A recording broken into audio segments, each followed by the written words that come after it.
नारायण शाकर हरि की प्यारी दुलारी साथ संगत प्रेम से बोलना। नारायण शाकर हरि की संपूर्ण ब्रह्मांड में सदा सदा के लिए जय जयकार हो, जय जयकार हो, जय जयकार हो। जगत जननी शाकार माँ मातेश्वरी की संपूर्ण ब्रह्मांड में सदा सदा के लिए जय जयकार हो, जय जयकार हो, जय जयकार हो।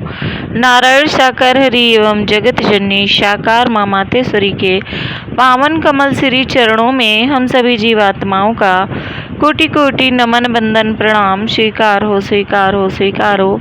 आप समस्त हरिभक्तों के चरणों में इस जीवात्मा का कोटि कोटि प्रणाम स्वीकार हो, स्वीकार हो, स्वीकार। नारायण शाकर हरि की प्यारी दुलारी साथ संगत जी, एक प्रेरक प्रसंग आप सभी की समझ प्रस्तुत है। प्यारी दुलारी साथ संगत जी, एक संत महात्मा जी थे और संतों की हमेशा आदत होती है कि अपने कार्य प्रणाली से जनमानस को, समाज को कुछ न कुछ सीख देना, नई दिशा देना। तो प्यारी दुलारी साथ संगत जी, वो संत जी कहीं दूर से चल कर के आ रहे थे और वो किसी वृक्ष के नीचे विश्राम करना चाह रहे थे।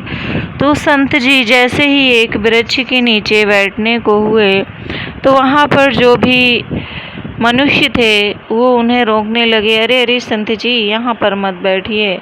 संत जी ने कहा, क्यों, क्या हो गया? बोले, इसके नीचे एक सर्प रहता है जो हर किसी को काट लेता है और जाने कितने लोग काल के गाल में समा गए हैं। आप यहाँ मत बैठिए, नहीं तो आपको भी खतरा हो जाएगा। मगर वो संत ही क्या जो ऐसी बातों को मान जाएं। वो संत नहीं माने, वो बोले चलो देखते हैं क्या होता है। और वो उस वृक्ष के नीचे बैठ गए। जैसे ही बैठे, सर्प निकला, उसे आभास हुआ, निकला और भागा संत जी की तरफ। संत जी ने कहा, वहीं ठहर जा। सर्प ने सोचा, आज तक किसी ने मुझसे ऐसे बात नहीं किया, ये कौन है भाई ऐसा विलक्षण कि मुझे ठहरने को बोल रहा है। वो सर्प वहीं ठहर गया। उसने सोचा एक बार इसकी बात तो सुन लूं। संत ने कहा कि अब तक ऐसे कर्म किए हैं जो ऐसी योनि में तुम्हें जन्म मिला है, लोगों का जीवन छीनते हो। अब तो संभल जा कम से कम।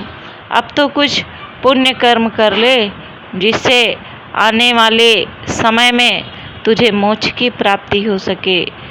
सर्प को लगा कि आज तक ये बात मुझे किसी ने नहीं बताई और जब ये बता रहे हैं तो निश्चित ही इसमें मेरा कल्याण छुपा हुआ है और मैं भी तंग आ गया हूँ इन सारी चीज़ों से। तो उसने कहा, मुझे क्या करना होगा? संत ने कहा कि तुम काटना छोड़ दो, किसी का जीवन लेना छोड़ दो और सद्मार्ग अपनाओ। किसी का अनभला मत करो, किसी के साथ दुर्व्यवहार मत करो। सर्प ने कहा कि ठीक है, मैं ऐसा ही करूँगा जैसा आपने कहा है। और उन संत जी ने लोगों को बताया कि अब जो ये सर्प रहता है इसने काटना छोड़ दिया है, ये बिल्कुल अहिंसा के मार्ग पर आ गया है। लोगों को बहुत आश्चर्य हुआ। उन्होंने कहा कि संत जी ऐसा कैसे हुआ?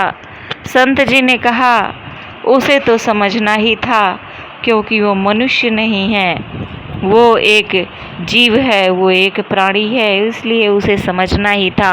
समझ में तो मनुष्यों के नहीं आता है।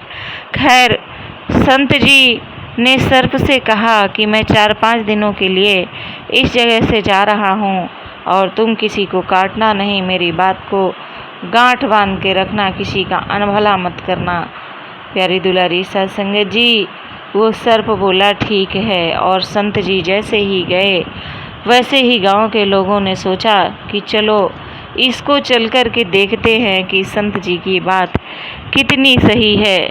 लोगों ने पहले दूर से डेले मारे, सर्प कुछ नहीं बोला। बहुत पास जाके डेले मारे उसके, फिर भी वो कुछ नहीं बोला।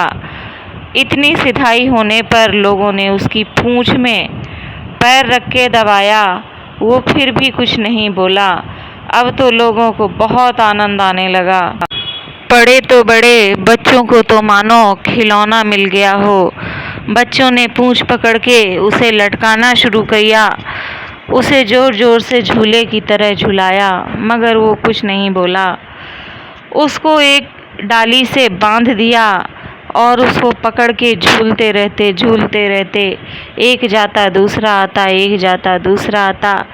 थक जाते बच्चे, भोजन करके आते, फिर झूलते। अब तो 4-5 दिनों में सर्प की ये दुर्दशा हो गई कि वो एकदम मरणासन स्थिति में आ गया। एकदम प्राण पखेरु उड़ने को थे, मगर वो कुछ नहीं बोला।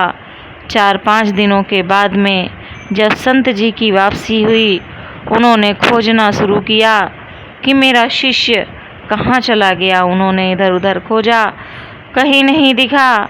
उनकी निगाह पेड़ पर पड़ी जहाँ वो मरणासन स्थिति में पड़ा हुआ था। संत जी ने कहा, हे वत्स, हे पुत्र, हे शिष्य, तुम्हें क्या हो गया? तुम्हारी ऐसी दुर्दशा कैसे हो गई है? तो सर्प ने कहा कि मेरा ऐसा हाल हुआ है गुरुवर, सत्संग करने से, आपकी सीख की वजह से ऐसा मेरा हाल हुआ है, अब तो उठा भी नहीं जाता।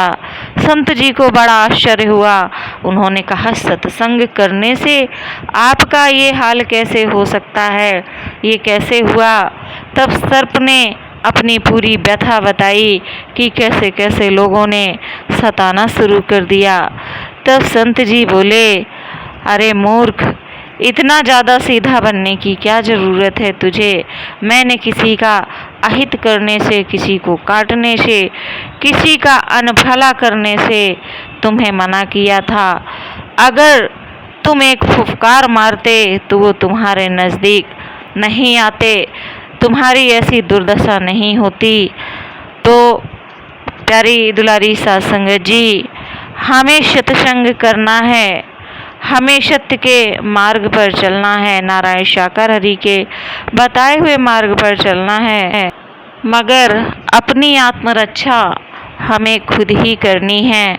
और हमारे किसी भी कर्म से हमारे आराध्य देव पर कभी भी उंगली ना उठने पाए, ऐसा हमें हमेशा ध्यान रखना है, हमेशा प्रयास करना है। प्यारी दुलारी साध संगत जी, आपको ये प्रसंग कैसा लगा? कमेंट बॉक्स में कमेंट करके अपनी अमूल्य राय से ज़रूर अवगत कराइएगा। ये आपका अपना चैनल है, इसे ज़रूर सब्सक्राइब करें। प्रेम से बोलना नारायण शाकर हरि की संपूर्ण ब्रह्मांड में सदा सदा के लिए जय जयकार हो, जय जयकार हो, जय जयकार हो।